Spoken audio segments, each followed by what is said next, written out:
So as we transition, I might just make a couple more comments about our project. I've mentioned on a number of occasions our gratitude to Sasakawa Peace Foundation for the support they've given us. One of the things I think we share with Sasakawa and that we're most proud of is the investment we think we're trying to make in the future. As president of an institute with a funny name, probably the most common question I get asked is, why 2049? What is Project 2049? We are a futures organization, and we're trying to point to the midpoint of the century and trying to direct our policy prescriptions and our thoughts out to the midpoint of the century. And I think one of the things we shared with Sasakawa and were able to partner on was finding ways to invest in the future generation and get people interested and invested in the alliance. You know, you sometimes hear, who are the next Armitages, Kellys, Campbells, Chip Gregson, where it comes to U.S.-Japan alliances, and our hope is someday you'll be saying it's the Bobby Zaratis, the Stacey Pettijohns, and certainly we've reached out to people, we've included them on our delegations, involved them in our projects, who we think are very able stewards of the relationship going forward. And certainly people on the coming panel fit that description and fall into that category quite well. I'm going to turn the microphone and the proceedings over to my friend Bridge Colby from CNAS. Bridge. Well, thank you very much, Randy. And you know, it's a personal delight and an honor to be here for this big event for 2049, which I think everyone in the audience will agree, despite its diminutive size and numbers, has an outsized and I think very positive impact on the discussion on Asia issues in Washington and in the region. You know, my thanks for including me and congratulations on its success. My task is to get out of the way as quickly as possible and allow people who actually know something about what they're talking about to discuss the issues, which is Japan and the region. It's a distinct pleasure to briefly introduce the three panelists. Dr. Jennifer Lind, who is a well-known expert on particularly Northeast Asian issues and in particular the dynamics of historical apologies and dealing with history and memory as well as broader security issues. And I just learned is married to a friend and someone I esteem very highly, Daryl Press. So that's just a side personal note. Yeah, exactly. And secondly, Satu Limaye, who I worked with a little bit when I was at CNA, but runs the East-West Center here in Washington, is a very well-known expert on Asia, and particularly U.S. Involvement and relations in Asia. And last but certainly not least, Kate Lee, who is a close colleague when I was at CNA before my current incarnation, and who's an expert on Japan, and particularly naval issues affecting Japan and Asia. But with that, I will ask Dr. Lind to kick us off. And with that, please go ahead. I have some slides.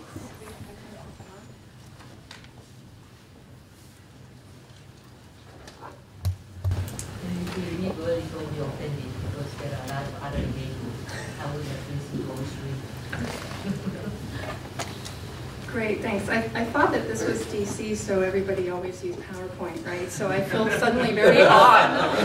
You know, the academic is the only one breaking out the PowerPoint.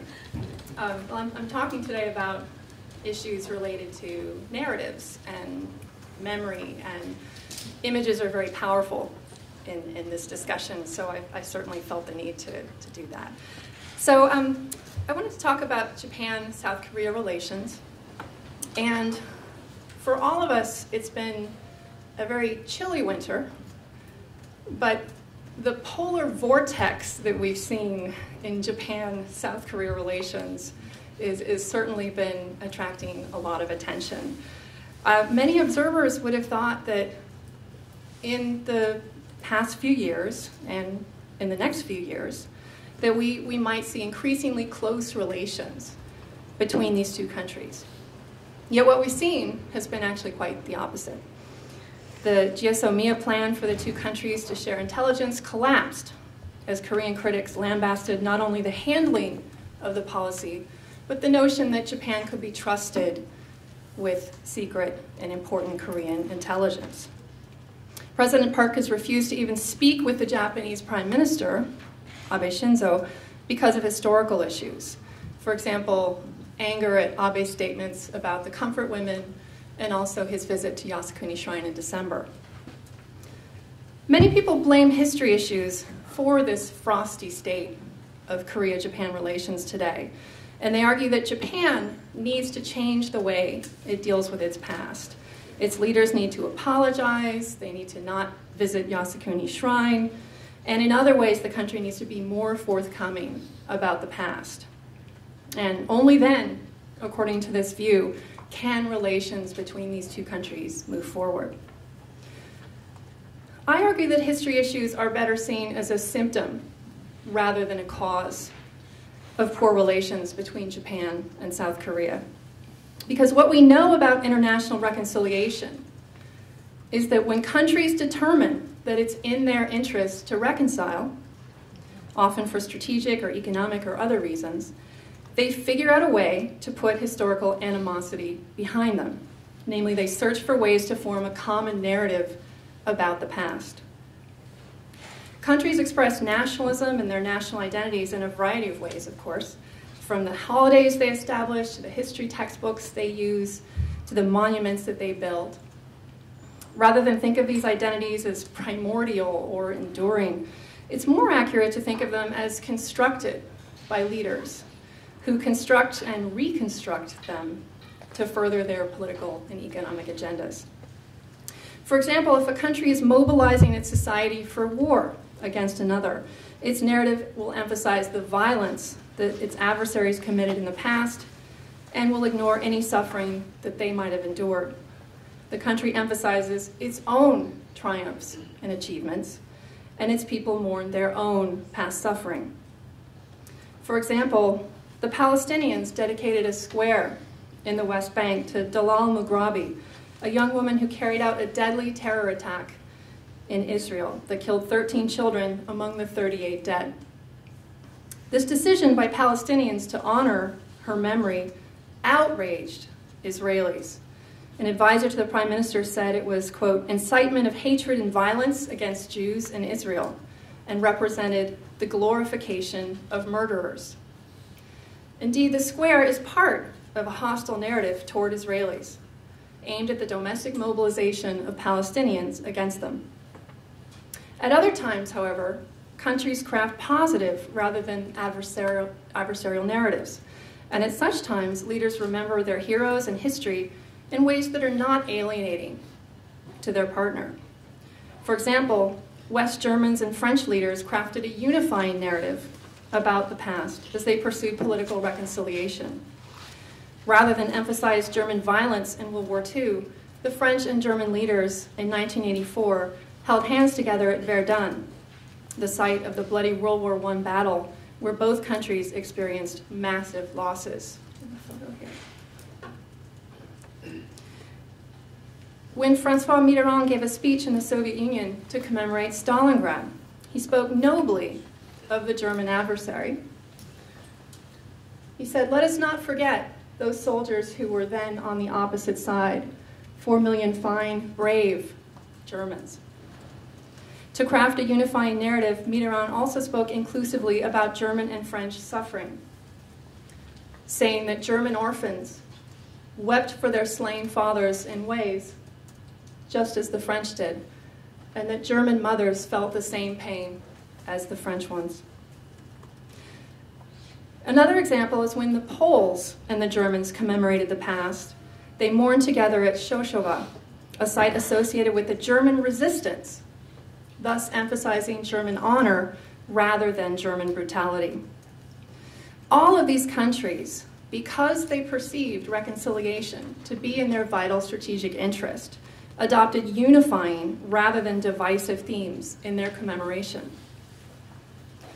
In East Asia, a mix of domestic politics and strategic conditions are pushing in the opposite direction. National narratives are highly antagonistic, suggesting that these countries are not seeking reconciliation. In Japan, Abe's policies reflect clear hostility toward China and attention to the mobilization of domestic nationalism. Slide, please. Abe's decision to visit Yasukuni Shrine was a clear choice to cater to a powerful conservative domestic political base and to reinforce a patriotic agenda. Yasukuni enshrines, I won't use the word entombs, that'll get me in trouble, enshrines among its 2 million souls those 14 war criminals and features a museum that whitewashes Japan's past aggression. With this visit, Abe demonstrated that he sees nationalism, a vital part of domestic mobilization against security threats, as more important than conciliation towards Seoul or Beijing. In China, too, as Chinese power has grown, Beijing has grown more assertive toward Japan in the East China Sea, as we've already been talking about a great deal this morning. And to support a policy of mobilization and confrontation of Japan, Beijing cultivates a highly adversarial narrative about it. China's memory of the Nanjing Massacre, such as at the Nanjing Massacre Memorial Hall, depicts the Japanese as rapacious and incurably prone to aggression. And just last week, the Chinese government announced it was adding 2 new national holidays, Victory over Japan Day and a Day of Remembrance for the Nanjing Massacre. Of course, the Chinese suffered terribly at the hands of the Japanese, and the Nanjing Massacre is a horrific blight on human history. Yet the Poles were no less wounded by the Germans, and they chose to reconcile with their former tormentors. South Korea's narrative toward Japan also remains adversarial. As I noted earlier, one might have thought that shared worries about China's rise, a shared ally in the United States, and liberal democracy might have brought Japan and South Korea together. If this were the case, then Japan and South Korea would be crafting a more unified narrative about their past. But so far, this is not what we see. Seoul is pursuing a hedging strategy toward China on the one hand, and the US and Japan on the other. In support of this strategy, Seoul maintains its alliance with the United States, but also enjoys excellent relations with Beijing. To reassure Beijing that Seoul is not part of a balancing coalition against it, Seoul crafts a hostile narrative toward Japan. It demands further apologies from Tokyo, taking steps backward rather than forward. And it's even partnering with Beijing as it antagonizes Tokyo. Namely, Chinese and South Koreans have built a statue in Harbin, China, to honor a Korean man who assassinated a Japanese leader there. In 1909, Ang Jung-gun shot Ito Hirobumi, a highly decorated 4-time Japanese prime minister and resident general of Japanese-occupied Korea. Again, it is certainly true that Japan has been less than forthcoming about its past violence. And it's certainly true that Koreans suffered tremendously at its hands. Yet other countries have been willing to move past terrible suffering when it serves their strategic interests to do so. In sum, East Asia certainly has history problems, but those problems are the symptom, not the cause, of the region's antagonistic relations. In the future, depending on China's power and behavior, Seoul may someday decide its hedging strategy is no longer appropriate. And it may decide to thaw its relations with Japan. Likewise, the Japanese may see South Koreans as valuable partners. At such a time, both Seoul and Tokyo will need to compromise to find a usable past that they can both share. And in hopes that a more unified narrative will someday come, I'll leave you with some images that they can reach for. Images of Japanese atonement and of bilateral cooperation. Thank you.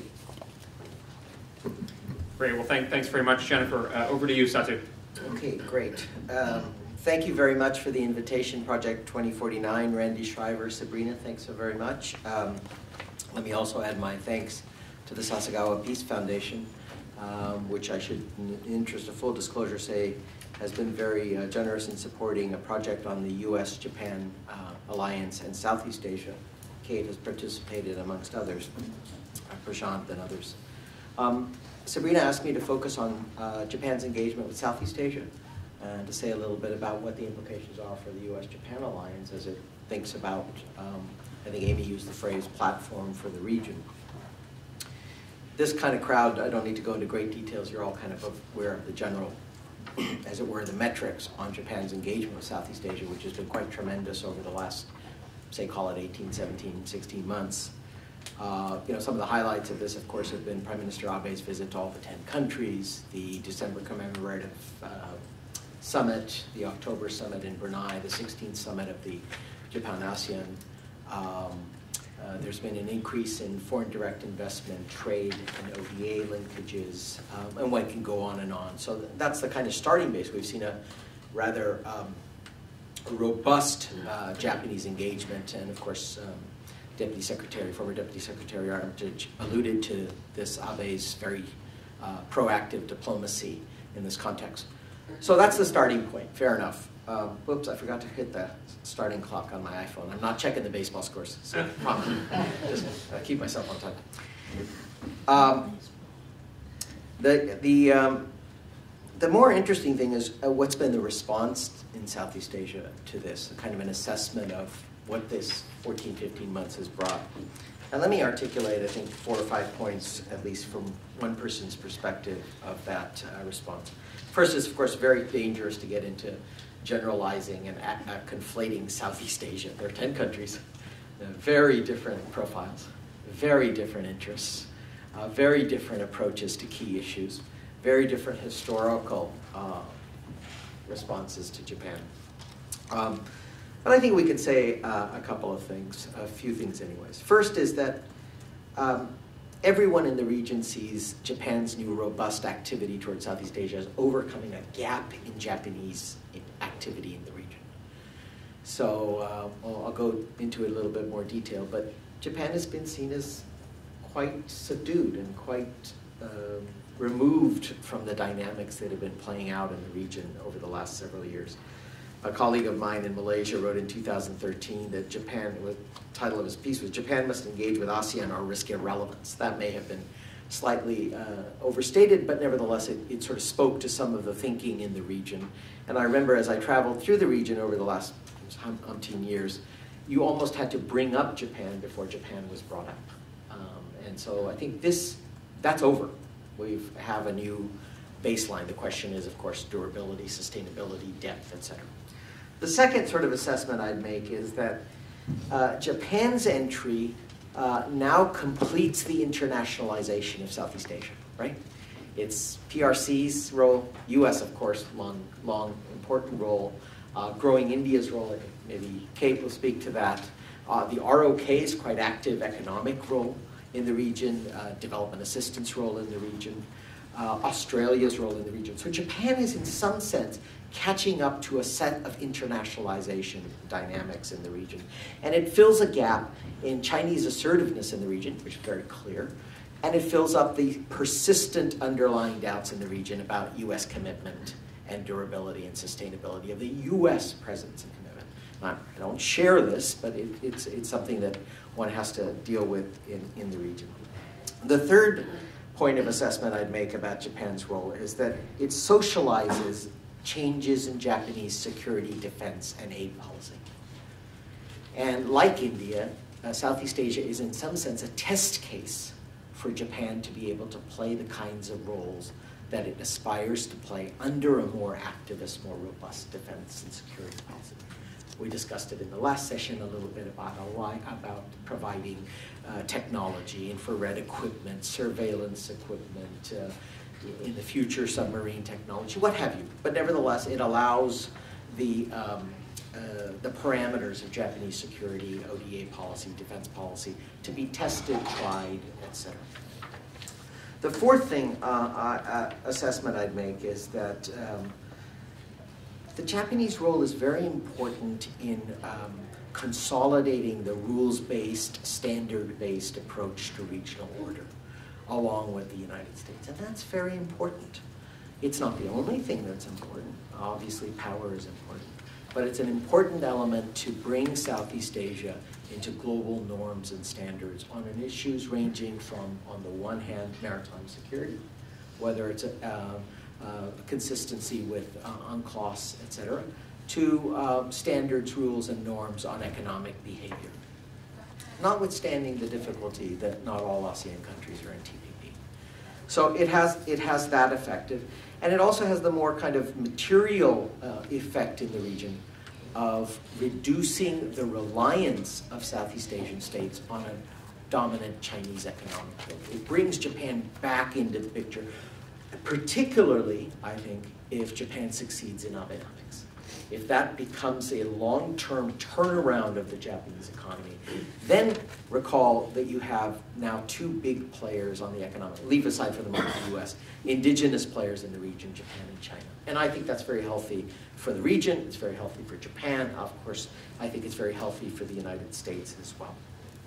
So those are some assessments I would draw about where we are given the metrics described of this robust Japanese engagement. So what then, you'll notice this panel is called Progress and Obstacles, so far be it from me to have a glass totally full. As you can see, it's about quarter full. We're in real trouble. No. The obstacles aren't that bad. I'm not going to drink it all up. The first obstacle, of course, is the structural dynamics of Southeast Asia. Okay, and what do I mean by that? I mean that one is just the simple fact that Southeast Asia is not the same. And they have different interests, different capabilities, different, fine. That's easy. I think that ASEAN has a set of carefully calibrated dynamics that Japan's robust engagement with will cause to move towards disequilibrium. For first, I said Japan internationalizes Southeast Asia. Southeast Asia welcomes that. But if Japan does it in ways that makes more acute worries and tensions in the region, whether they be with China or the United States or others, it exacerbates the strategic exposure of Southeast Asia. And by exacerbating the strategic exposure of Southeast Asia, it makes Southeast Asia wary. Again, it's a finely tuned balance. You're never going to get it right. It's not going to be physics, but it's important to think in foreign policy terms. That strategic exposure raises the danger of multilateralism and ASEAN centrality. Part of ASEAN's calculation is that multilateralism allows it to set the rules and agenda of the region, however frustratingly or however unsatisfactorily from our perspective, meaning the US perspective, but it's an important role that they play in multilateralism. And it gives ASEAN its centrality. But if Japan presses too hard, or US presses too hard, or China presses too hard, this isn't Japan specific, it upsets that disequilibrium of centrality. It challenges ASEAN's ability to resist intrusion on its sovereignty and allowing it to set the rules and pace of the game in Southeast Asia. So Japan needs to be careful about that. And then finally, it challenges ASEAN coherence. And again, this is not unique to Japan. If you push too hard on ASEAN as a unit, and if you push too hard on certain issues, like maritime security, where there's not unanimity among Southeast Asian states, you have the danger, or at least the prospect of undermining coherence, not building it. And in the long term, I would argue that it's in US and Japanese interest to bind and increase Southeast Asian coherence, not to diminish it. The second issue, and a perfect case of this, is if you look at the joint statement in December versus October about where South China Sea issue.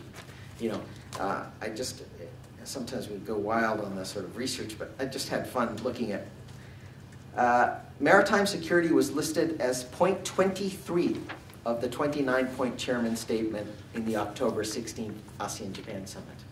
If you look at the if you look at the Japan ASEAN summit of December, it's much more visible.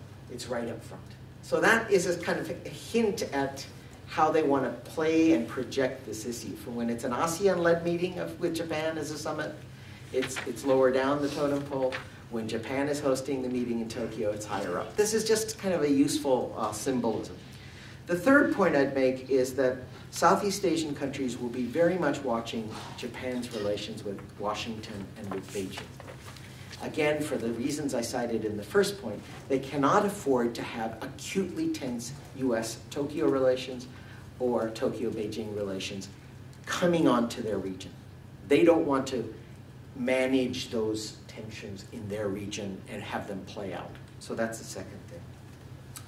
Third, there are still some small cautions about security normalization and how that will play out in the region.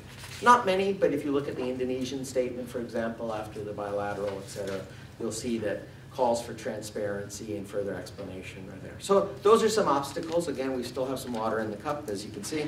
So let me close with 4 or 5 comments on US, Japan, Southeast Asia. First, we're in a very interesting new phase of US, Japan, Southeast Asia relations, but it ain't the first phase, right? In the 1950s, we pushed Japan to engage with Southeast Asia because we didn't want them to engage with the broken economic and investment ties that they had with China, especially after the Communist Party of China took over in 1949. So if you look at the literature, and if you look at the cables and the traffic and the strategy of the 1950s, from roughly October 1950 or so, you see Japan, us encouraging Japan to move into Southeast Asia, rebuild their economic linkages, so as not to move towards rebuilding economic linkages with China. The second phase was the 70s. And that's a very interesting phase to look at because it's the phase when Japan was particularly concerned about US commitment and sustained presence in the region. And secondly, Japan was very concerned that the correlation of forces between then the two titans, the USSR and the US, were shifting. Kind of sounds a little bit like things that might be in the back of people's minds today. So that's the second phase. The third phase was, of course, post-Plaza in 1985 when the Japanese yen shot through the roof, and they had a lot of yen to invest in Southeast Asia. So we already see 3 phases. This 4th phase is an important one because some of the dynamics are similar to the 1970s, some are quite different, but I just urge you to keep that in mind because things change. The second point about US-Japan is that that the guidelines, as Amy talked about and others talked about in the opening panel, will have a lot of scope for what US and Japan can do together in the region. And in fact, I think it's going to be very important how far Japan moves on collective defense, et cetera, in terms of what they can do. The third point is that for every country in the region, there's going to be a different set of things we can do. So everyone talks about Vietnam and Philippines because of capacity building on the maritime front, patrol boats, et cetera. And that's true. In fact, right now, or very soon, we will have 2 US-Japanese teams in the region coordinating on assistance. But that's not really the point. The point I want to make is the US and Japan have very different restrictions on what we can do with these countries. Philippines is, in my judgment, the one that's most likely to be symmetrical. Vietnam is not necessarily going to be symmetrical because of our own regulation and laws, whereas Japan is a little bit more free. And the final point I'd make is just to reiterate, this program is largely about military security and stuff. Fine. It's going to be a very important part of the US-Japan Southeast Asia engagement. But I would suggest that the scope and depth for US-Japan engagement with Southeast Asia is really going to be in the development, economic, trade, norms, standards, rule setting, and integration efforts. That's where things like infrastructure, Mekong, environmental issues, energy development are really going to play. And they're maybe not as sexy in terms of political security, military issues, but they're going to determine the ability of ASEAN to be coherent, to be sustainable, to be able to stand on its own as the power dynamics among the great powers changes. Thank you very much. Great. Well, thanks very much, Satu. Over to you, Kate. Yeah, sure. I first would like to thank Project 2039 for inviting me here to speak. 2049. Sorry, thank you. 2049. For inviting me here to speak. I'm very humbled to be speaking in front of such an accomplished audience who can read the PowerPoint slide. I also want to compliment on both Randy and Bridge on the time management of this conference. It can be very challenging to keep something like this running on time, and I especially appreciate that as the final speaker, that I certainly have my allotted time.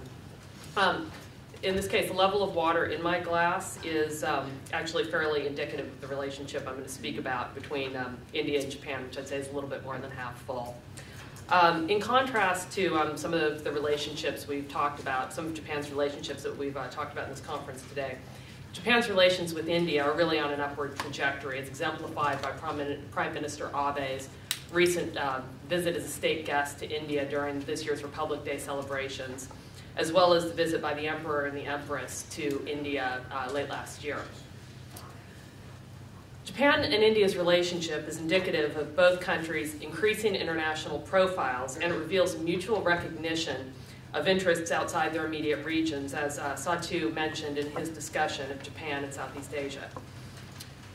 For Japan, their interests really revolve around their dependence on Middle Eastern energy resources and the sea lanes by which they transit to Japan.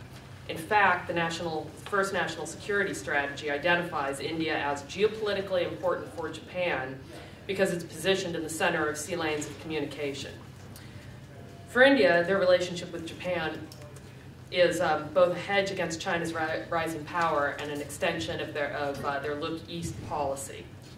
Indeed, both India and Japan share a common concern about the rise of China and its implications for Southeast and Northeast Asia, respectively. Leaders in both India and Japan often make the point that they share common values such as democracy, rule of law, freedom, and individual rights. While this is certainly true, both countries also have a stake in the perpetuation of the current international order, as many speakers have mentioned today. India and Japan's relations are broad and encompass a variety of areas, including science and technology, trade, investment, infrastructure, railways, cybersecurity, and people-to-people. But I'm going to focus my remarks today on two key areas, and that's security and economics. In the area of security, a major motivation for the relationship is hedging against China's rise, as I've mentioned before. Though both Japan and India are sensitive about not taking actions that antagonize China, which is really not dissimilar to ASEAN's relations with China that Satu mentioned in his comments. Since the 2005 Japan-India partnership in a new Asian era, security-oriented dialogues have become a key component of Japan and India's security relationship, including annual prime ministerial summits which alternate between Delhi and Tokyo. India is the only country with which Japan has annual summit meetings. 2+2 dialogue among defense and foreign ministers, where Japan is the only country with which India has a 2+2 dialogue. Strategic dialogue, defense policy dialogue, dialogues on maritime issues, cyberspace, and terrorism, just to name a few. Japan and India have also agreed to hold dialogues between their national security advisors. And of course, as Dr. Seawright mentioned, the trilateral talks between India, Japan, and the US. But beyond these regular dialogues, Japan and India have also established an exercise program for their Coast Guards and Navies. Coast Guards have been conducting combined exercises since 1999, the most recent of which was conducted off Kochi and focused primarily on anti-piracy, search and rescue, visit board search and seizure, and interoperability. The Japan Maritime Self-Defense Force and the Indian Navy have also held 2 annual bilateral maritime exercises called JIMEX. First was held near Tokyo, and the second, held in the Bay of Bengal, focused on interoperability and maritime security, including visit board search and seizure, helicopter cross-decking, but they also focused on anti-submarine warfare, anti-air warfare, and anti-surface warfare. Next iteration of JIMEX will be held in the Pacific in 2014. Japan has participated twice in the annual US Navy-Indian Navy Malabar exercise. For the Indian Navy, Malabar is an opportunity to test its operational skills against the US Navy as well as other large navies, including the JMSDF. During Prime Minister Abe's visit to India for Republic Day celebrations, India invited Japan to participate in Malabar 2014.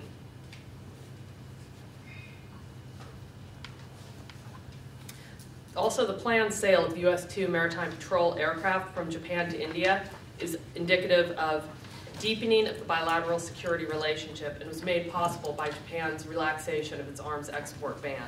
This is an important sale because it diversifies India's arms suppliers and mitigates against Indian overdependence on Russian defense supplies. In the area of Japan-India economic relations, The Japanese and Indian economies really have great potential for beneficial cooperation, on the surface at least. Japan is an aging society while India has a youthful, growing population. India is rich in natural resources. While Japan is known for its advanced technology, India has a strong service sector. While Japan's strength is in manufacturing, India has capital available for investments, while India has a large and growing middle-class market. India and Japan are still working, though, to realize these economic comparative advantages. The relationship with Japan is looking to diversify its supplies and export markets, and India is looking for investments, particularly in its infrastructure. Japan has invested in Indian infrastructure through ODA and is now the largest bilateral donor to India. ODA loans have been used for the Delhi Metro project, the Western Dedicated Freight Corridor, and the Delhi-Mumbai Industrial Corridor, just to point out the most prominent examples. Japan is also looking to India to become a supplier of rare earth minerals for its high-tech industries. And during Prime Minister Abe's most recent visit to India, he and Prime Minister Singh reaffirmed their commitment to cooperate on rare earth minerals. This cooperation would diversify Japan's supply, which was previously dominated by China.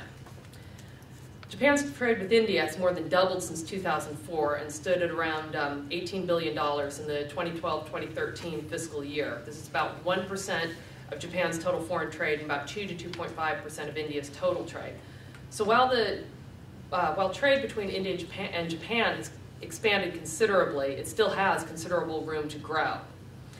Japan's foreign direct investment in India has increased at a far greater pace, from about $139 million in 2004 to $5.5 billion in 2008, making Japan the fourth largest investor in India. The 2011 Japan-India Comprehensive Economic Partnership Agreement represents an important step in advancing the bilateral economic relationship. It will eliminate 94% of tariffs between India and Japan over the next 10 years, and as a result, it should increase investment in India by Japanese businesses. As we were asked to talk about progress and obstacles, one of the challenges in the Japan and India economic relationship right now is that both parties are working to conclude a bilateral agreement for cooperation on the peaceful uses of nuclear energy. This is an issue that really shows some value differences with regard to nuclear power. Japan is wary of nuclear power and has a lingering concern over India not being a signatory of the Nuclear Non-Proliferation Treaty. Even though India has an excellent non-proliferation record in practice, progress toward an agreement has been slow. This is an area to really watch as to how Japan and India achieve a civil nuclear cooperation agreement, because the negotiations could really either advance the bilateral relationship or perhaps even sidetrack it. So I'd like to conclude by saying that Japan and India's relationship has really made very significant progress over the last 10 years.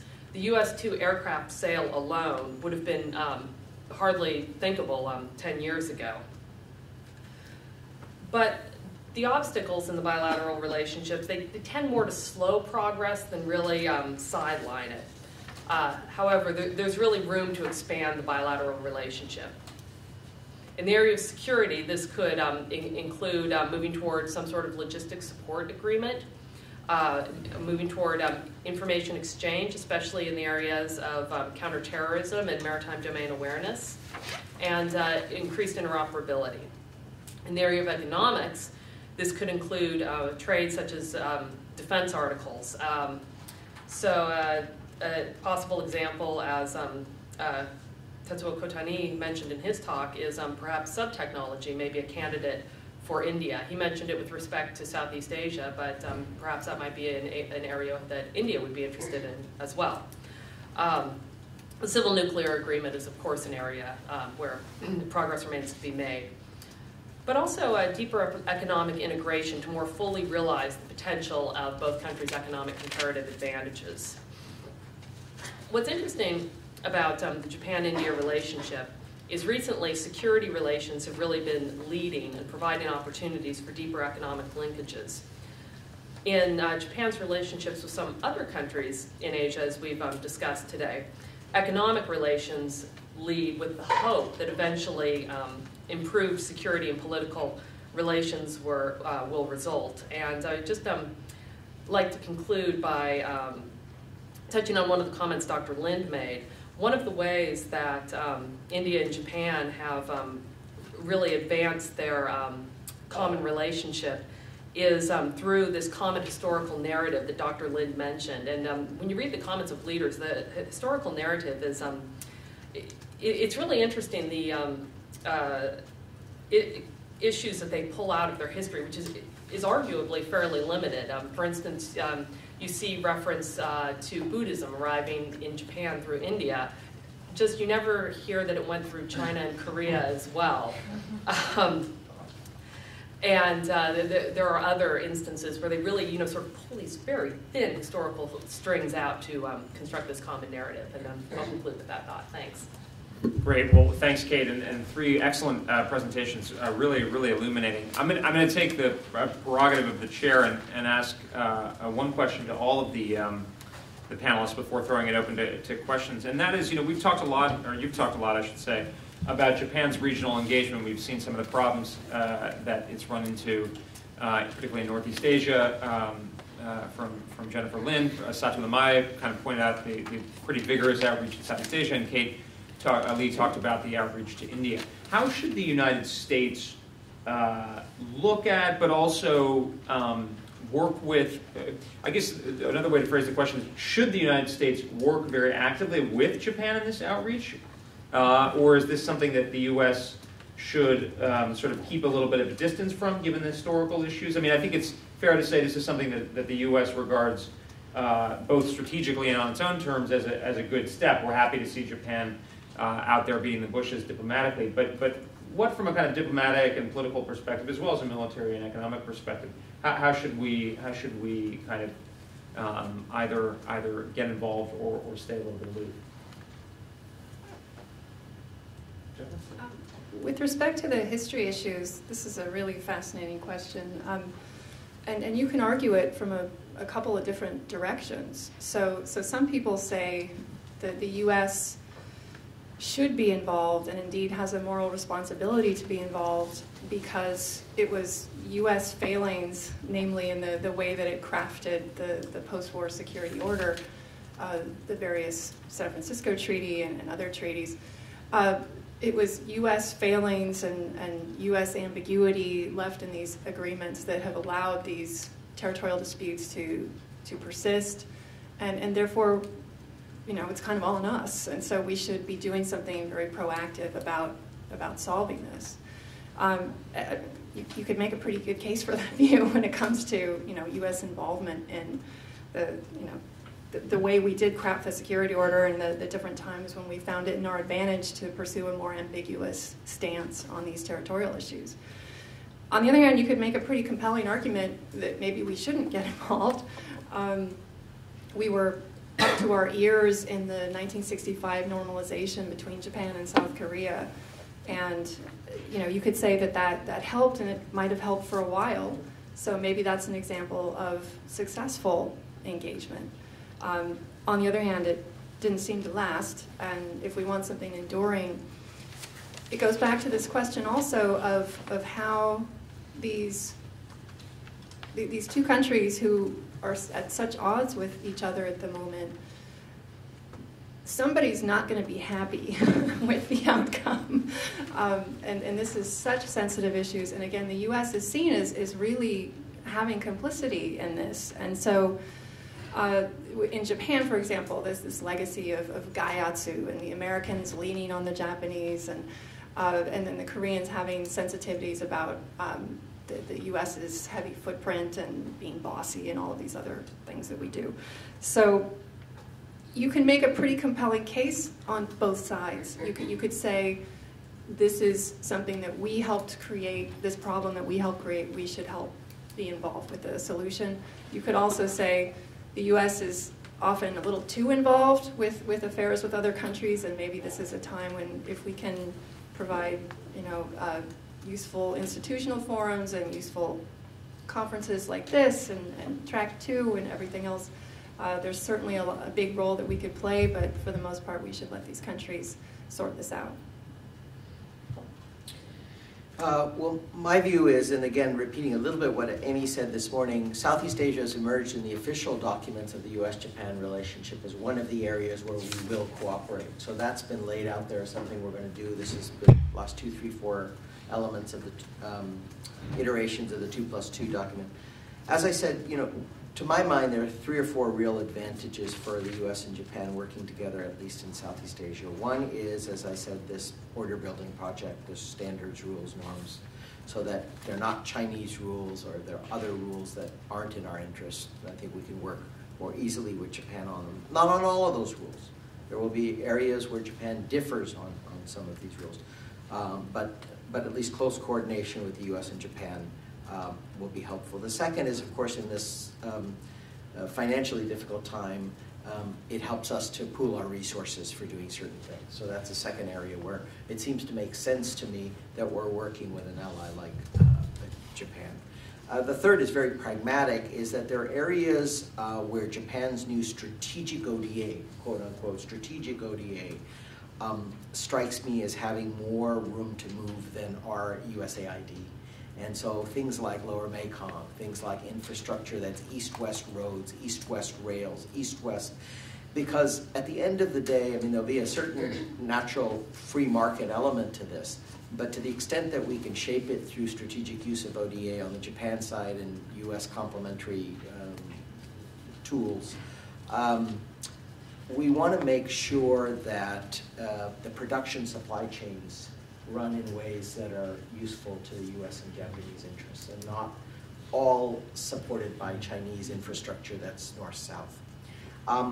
Now, the biggest area will be as this proceeds, and assuming it proceeds and how far it goes, and Abenomics and Japanese evolving security and strategic policy, there will be some area, I think, of testing in the US-Japan alliance between what is parallel, what is coordinated, what is shared or joint, and what is separate. And that will we will have to think very carefully in the US about how much it's in our interest for Japan just to do on its own, that it's not necessarily tied to the US. This will be kind of, if you will, put it another way, a maturing or an evolution of the US-Japan alliance. And I think Southeast Asia may be an area to test some of those propositions. Okay. I would argue that the U.S. has worked actively with Japan on relations with India for some time now. The nuclear cooperation agreement between the U.S. and India was really made possible through Japanese support. And in fact, it became an important milestone in the Japan-India relationship that really allowed a lot of subsequent cooperation. And the other thing I would point to is the U.S., India, Japan trilateral dialogue, which recently had its 5th iteration, which is, as Dr. Seawright mentioned in the previous panel, an important mini-lateral for consensus building among friends and allies. I'd also point to Japanese participation in the Malabar exercises with the U.S., but I would also agree with what Satu said about the thing for the U.S. and Japan to think about is you know, where they want to have parallel efforts or coordinated efforts or shared efforts, but that's very much a three-way conversation.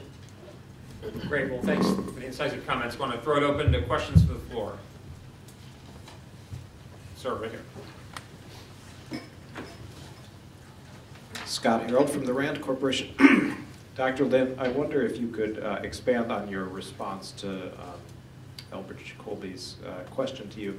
Is there really an option for the U.S. to be out of this Japan-South Korea tension? In other words, even when the U.S. doesn't say anything, South Koreans will say to you, well, you're back to emphasizing the pivot, and the pivot places Japan at the center, and we thought in the 2000s you were moving towards a more balanced approach to your alliances in Asia, but now we see it's really all back to Japan, Japan, Japan.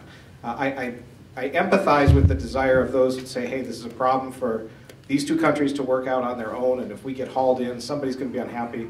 But even if we try and stay out, isn't somebody going to be unhappy, and isn't that somebody probably going to be the Koreans, and therefore is there really an out?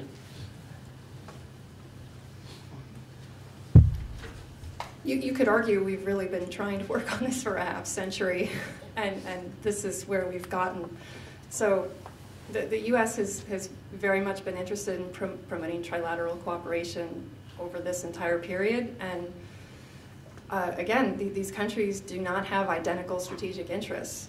Japan sees a lot of reasons that it regards alliance with South Korea as not a very appealing prospect, namely war with North Korea. And then South Korea also sees reasons, as I talked about, why it might not want to move closer toward Japan. These are tectonic interests, right? They are underneath all of this stuff that we talk about politics, and you can't, you're not going to, with any strategy or any policy, convince a country to go against those interests.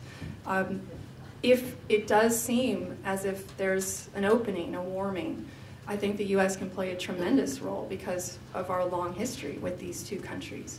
And I do think that the 65 example is a case where the U.S. and Ambassador Reischauer at the time in Japan was really instrumental in this, believing in the importance of this kind of historical reconciliation. I think that's an example that we could point to where maybe we could play a role. But again, the extent to which it's going to stick or not is going to depend on these underlying interests. Randy. I grabbed the mic, so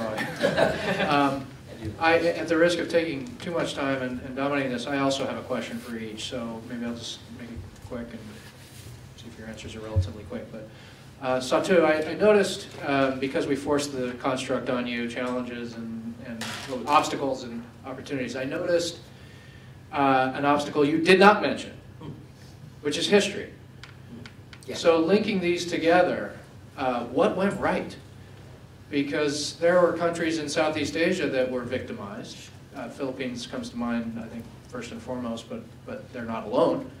So what went right, and are there any lessons or anything that can be drawn from that? For Kate, you know, I don't know as much about Japan-India relations, but your three-quarters full glass has me very optimistic. But every time I've gotten optimistic about U.S.-India relations, there's always these breaks. But as I'm sitting here thinking through it, I mean, some of it's the neuralgia over our relation with Pakistan. Some of it is real reluctance to get sort of pulled into a quasi-China containment strategy.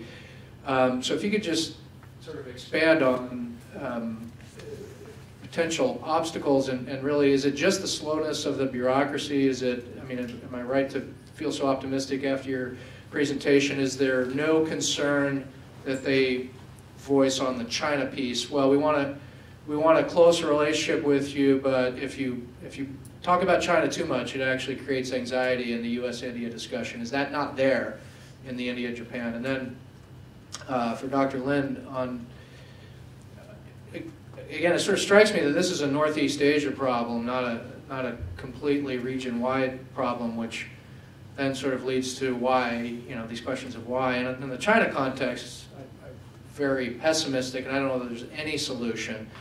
But it does occur to me that China is not exactly the guardian of historical truths. When you walk through the museum in Tiananmen Square and find all the portraits of general secretaries of the Communist Party, and there's no Zhao Ziyang, and you know, treatment of the Cultural Revolution, treatment of the Great Leap Forward, it's just not there, right? And textbooks, if you were talking about textbooks in China, it's not even, I mean, it's ridiculous. I mean, we get all concerned about textbooks in Japan, but nobody talks about how bad the textbooks are in China. So I wonder if, you know, if Japan is sort of forced into these, that's maybe not the right word, if this is the path of talking about history in a more constructive way, I wonder if broadening the discussion to include, say the last 70 years, where Japan and the contributions Japan has made to China's rise are quite significant in terms of overseas development assistance and investment, other economic opportunities. And I don't know if this is a discussion that Japan would eagerly go into, but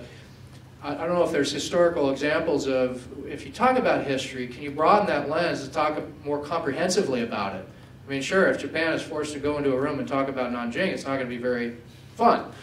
It's all bad news from their standpoint. But if it's, well, that's okay, we'll talk about history, but let's include the last 70 years. Is that a possibility? Well, I think let's start with Thank you, Randy. I guess I'd say the following three things as it applies to Southeast Asia. Again, it's very dicey because it's 10 countries, a little bit different in each place, in my experience. One, you're quite right in saying it's subdued compared to Northeast Asia, but it's not absent. Subdued, yes. Officially subdued for sure, but not absent. If you read local presses in a lot of places, and particularly reactions online to comments to articles about Japan's role, you get a different texture and feel about lingering doubts. So whether it's the heartland or Singaporean population, or, I mean, Prashant may know more about this, but at least what I've read, some of the comments on Malaysian papers, even in Indonesia. Philippines is a curious case, given the historical record, but of course, Philippines in this context is a curious case for a number of reasons, including the quite rapid shifts in Manila's position vis-a-vis China from each presidential administration. So I guess the texture is a little bit more mixed for me than it's all good. It's been kept low because it hasn't sort of filtered down, and it's so acute in Northeast Asia, I don't think any government in Southeast Asia wants to put that on the table. But it lurks there. I'll never forget visiting a Vietnamese military facility a year ago in which, and this was directed at both the US and Japan in this particular case, but a uniformed Vietnamese officer said to me, I asked, so what do you think about US-Japan working together in this? So, well, the last time we remember you were here was during the war. So these things linger. I don't think they've been needed to be brought to the surface, but they're there. So that's what I'd say on Southeast Asia. Okay, thank you for that excellent question. I think it's a very, very important one. What I would suggest is, as I mentioned in my remarks, both Japan and India don't want to antagonize China. They're both very sensitive, but also both countries have very real grievances against China. And so, you could call the relationship sort of a quasi-containment strategy against China as you did. But I guess what I'd say is it's really a balancing act for both Japan and India. And one example of where you could see concerns about China really come to the fore was in Malabar 07, when China complained about the quadrilateral nature of the exercise in the Bay of Bengal. And India still held the exercise, still hosted it, but they handled it in the future by saying, well, we just won't go multilateral in the Bay of Bengal. They still did the exercise with the JMSDF, they just did it in the Pacific. So there's sort of this flexibility in the relationship to remain sensitive to Chinese interests and concerns, but at the same time advance what it is they want to do with their partnership.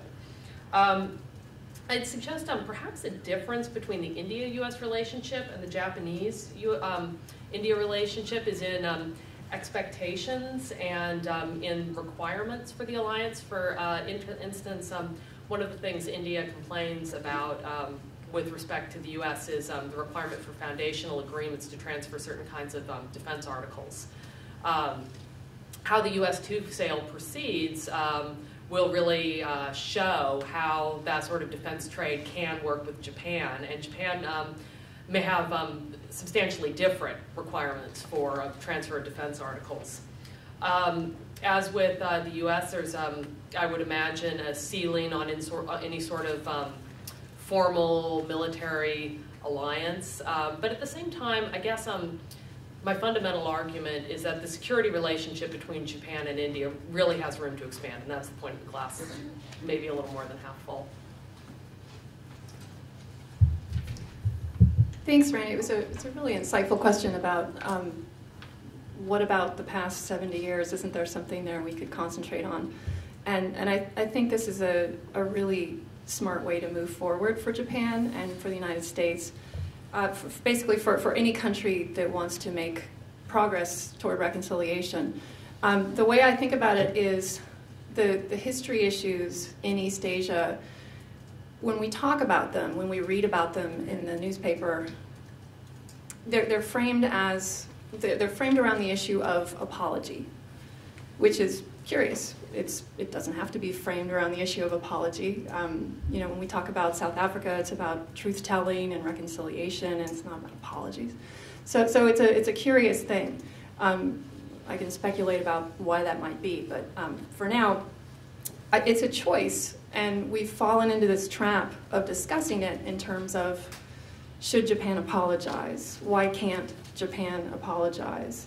What would Japan need to do in order to have apologized? And it's a very unproductive conversation, just exceedingly unproductive and really unfair also. Countries don't apologize for things. Germany did, and then nobody else. So why are we talking about it like this when the problem of countries committing terrible violence against one another is routine and ongoing and a terrible problem, and we do need to talk about it, but why in this very unproductive manner?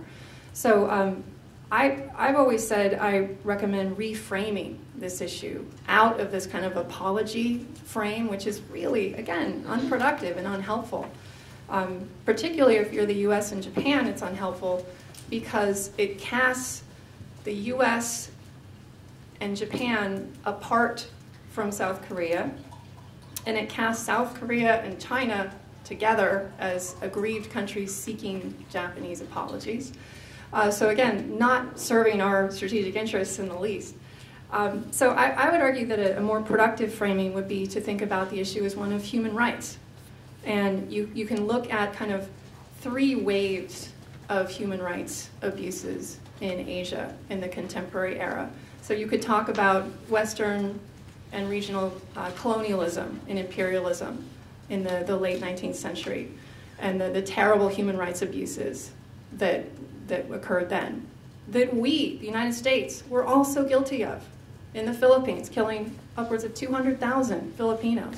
So it's going to require us to take a little heat, but we can take it. We should take it. The Philippines are our ally. And then the next wave of human rights abuses was in the wartime era, the World War II era. And Japan, pretty darn guilty of human rights atrocities during that era. The United States, others, also guilty. We can talk about this. And then, getting to your point, there's a 3rd wave of human rights abuses, and that's the contemporary era. And who are the countries guilty of those human rights abuses? It's China and it's North Korea. So I think this is a much more accurate and much more honest and puts everybody in the spotlight rather than just Japan. And I think that's far more productive, not just for US strategic interests and Japan's strategic interests. It also has the advantage of being true.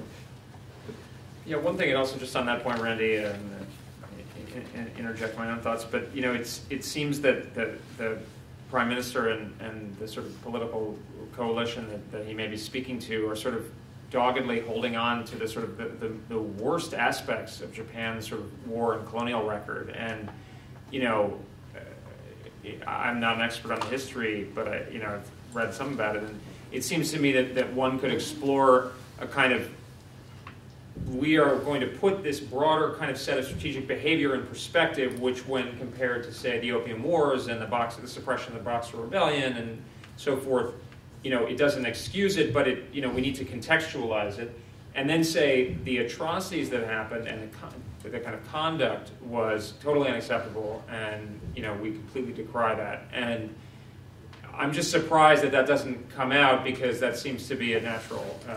But you know, I assume there's a reason, but it would seem to at least offer some potential as a sort of.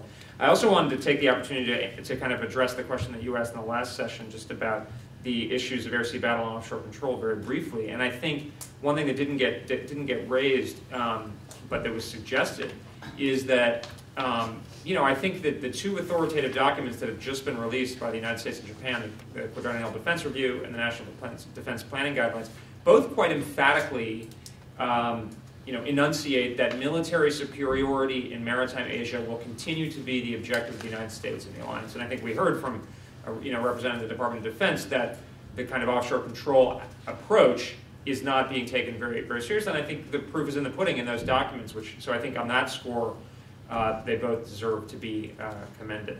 Can the funding support that? I'm sorry. What? Can Oh. the funding support The maintenance of the security? objective of maintaining our... Yeah, I mean, well, I think the short answer is yes. I think the QDR, while the top line has obviously is problematic in some respects, it is commendably focusing on maintaining the military technological upper hand.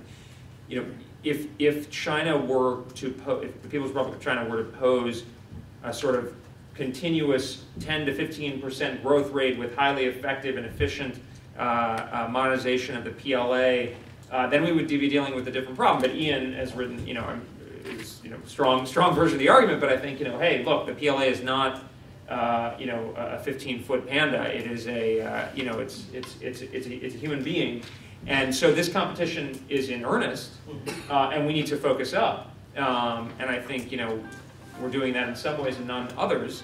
But I do think the funding can be there. And look, we have very profound advantages, not just in terms of the amount of money that we spend, but also in how we spend it and how we can leverage civil society. There's a reason, or the civil technology sector. There's a reason why Singapore sent delegations to. And I don't want to beat the drum about the United States, but why Singapore sent delegation to the United States to learn how to be more kind of creative and adaptive, right? I mean, this is something even in the behemoth, the sclerotic behemoth that is the Department of Defense. This is something where we do have a kind of an abiding strength. So I think there's a real problem, but it's definitely it's not an impossibility or anything close to it. Thank you.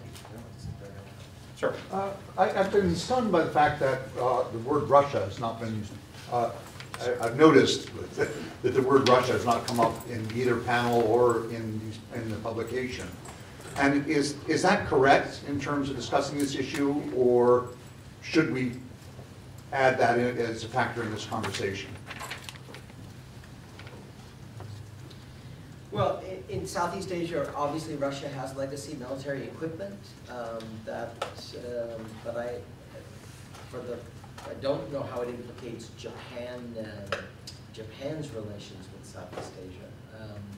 So I guess Japan is a member of ARF, right, too, or a couple of other groupings of the region. It's a member of EAS, right, as well. So I mean, it's there, but I don't hear much in Southeast Asia personally that Russia is playing a particularly forward-leaning role in the region, other than trying to sell defense equipment. Oh, I meant it in the broader context. Yeah, I'm curious, do you think, and just I think it's a very good question, and Russia often gets ignored in this context, do you think that what's going on in Ukraine and the presumed alienation, further alienation of Moscow from the West will have an impact on Russia's policy in Asia? The one thing I'd like to add, I mean, Bridge did a great job about framing this question more broadly, but I'm going to take it back down, and I apologize in advance for doing that. I did mention Russia in passing as India's main arms supplier, and so I guess what I'd argue is in the context of the India-Japan relationship, Japan may be poised in part to supplant Russia as a major, or maybe not the major, but perhaps a larger supplier of defense articles to India. And this is, I would argue, actually fairly important for India, if not Japan, than another supplier. Because Russian defense articles in India have been really quite disappointing, from the delayed and extraordinarily expensive aircraft carrier that blew its engines on the way to India, to the submarines that have recently caught on fire and sank and also tanked the career of India's Chief of Naval Operations. So, I mean, that's not the most positive way to speak about Russia, but as far as the India-Japan relationship, that's the way I would view it. To put it simply, by Japanese, right? Maybe I'd just add on Russia. It's probably, I mean, we selected the people for the topics that we wanted to address, but one of the interesting things is Japan-Russia relations have really been on an upswing in the last couple of years, and there's reasons for that. Some of that has been the energy piece post Fukushima nuclear shutdown. Where did they go for gas until we got our act together on TPP and making our gas available? They went to Russia. And there was even talk that were it not for the problems in the East China Sea, the Senkaku problem, that the Japanese and the Russians were a lot closer on figuring out some solution to the Northern Territories, Kuril Islands issue. So it'll be interesting to see if the recent developments in the Ukraine, and of course that's far from determined, we still don't know how that's entirely going to unfold, but it's probably not going to be good, how that might stress Japanese-Russian relations, particularly if the stress comes from us and our objections to a closer Japan-Russia relationship in the context of what's happening there.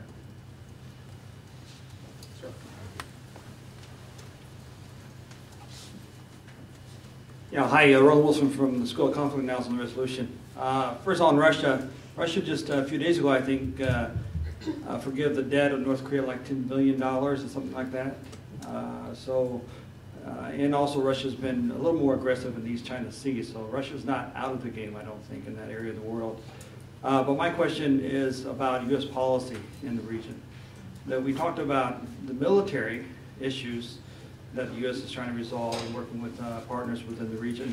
But we really didn't talk about the overall U.S. policy, not only toward the region, but in the individual players. And if the U.S. doesn't have a coherent policy toward individual states and the region with long-term and short-term objectives, then how can we create an atmosphere that is going to make the region more stable in the future? That's the question. So just to be clear, are you saying that the rebalance is not sufficiently clear? What do you? Or? Rebalancing is a word or wording per se, but where is the policies, the foreign policies? You're saying there's no strategy really. Strategy is a little bit different than foreign policy as well. The active foreign policies that say this is how we engage this country and these are the reasons why. And this is what we hope to have the objectives out of this foreign policy relationship. Well, you know, poor John Gregson has heard me say this too many times recently. Look, I think a lot of things are going on in the region that are, I mean, I'll tell you some positives, and whenever one thinks a rebalance or pivot or I think that the U.S. commitments, despite all of the sometimes complaining, etc., I think very few people have a doubt that the U.S. is going to go away from the region. That the U.S. is implicated in the region, it has interest in the region, it's going to stay. As Deputy Secretary Armitage has said, who knows whether we'll get TPA and therefore TPP or vice versa. But I think that, to my mind, I've said before, is probably the biggest, one of the bigger tests coming for U.S. policy in the region. Elbridge assures us that we can maintain our naval supremacy in the region, and I'm glad to hear that. I think that will be important for the region. But a lot of things, for example, in the private sector, relationships, societal relationships, educational relationships are pretty robust with Asia. So I don't know if there's a coherent one policy that addresses all of these things. One of the things I always point out is, unlike 10 years ago, we're now engaged with every country in the region and have full diplomatic relations. Well, we didn't 3 years ago with Burma. That's a big change. After 1973, we're fully engaged with both mainland and maritime Southeast Asia. Our relations with India, contrary to all of the difficulties, frustrating difficulties with our Indian colleagues and friends, the fact is, can you imagine offering to sell them 126 multi-role combat aircraft 5 years ago, 7 years ago? It's unimaginable. A comprehensive partnership with Indonesia. All of these things strike me, I mean, all of it is to say, I tend to be a very much 3/4 glass full on our engagement with Asia. None of it's perfect, but we're doing a lot of things in the region. We have a lot more expanded relationships in the region than we did. So that's my 2 cents on the policy of the pivot for the rebalance. Well, I think on that very positive and happy note, I'll ask you to join me in thanking these superb panelists for their presentations.